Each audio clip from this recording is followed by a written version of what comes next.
Folks, John McNamara with Frontier coming to you from a hail-damaged field here in Cass County. Today is Monday, May 20th.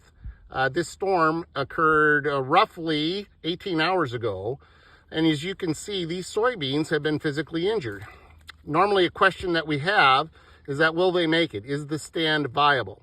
And you can see on some of these plants you have tissue shredding, you have cotyledon loss, but we usually talk about how far the plant has developed prior to the injury actually happening.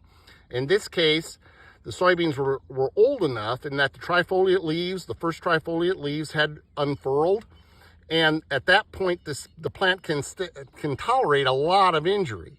Even though it looks bad right now, there's certainly signs of life. So what we're going to do is put this on a time lapse, if you will. We're going to come back here in about 5 days, and we'll show you the advancement of the recovery of growth. So here we are on Thursday, May 23rd, and as expected, the soybeans have begun to recover from the physical tissue loss of the hailstorm from 4 days ago. And this is a pretty good sample of the field as far as the level of injury that occurred 4 days ago, but also the recovery that has begun.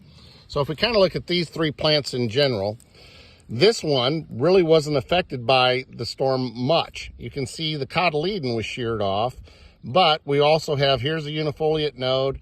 One of the unifoliate leaves has been compromised. Here's the first trifoliate. Here's the second one.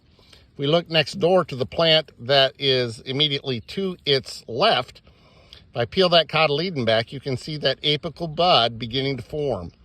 And the vegetative recovery has begun with this little bit of vegetative growth right here down on the unifoliate, or the cotyledon node, I should say.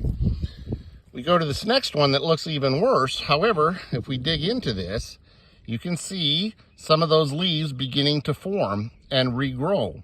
So given time, soybeans innately have the ability to recover from physical tissue loss from bean leaf beetle feeding, from hailstorms, from a number of other things. We just need to give it a little bit of time for it to start its regrowth process. Stand assessment is key now. And when we look at this spacing specifically in 15-inch, where we dropped 160,000 and we should have about 4 seeds per foot, we've got 4 plants per foot. Are they all viable? I would say 3 to 3.5 of them are about viable if I took an average count. Given today that it's May 24th, would I consider anything from a replant standpoint? Absolutely not. Far better to leave your original stand there. Far better to let it try to recover. In the end, in October, it would probably be your best yield proposition given the options that you have today.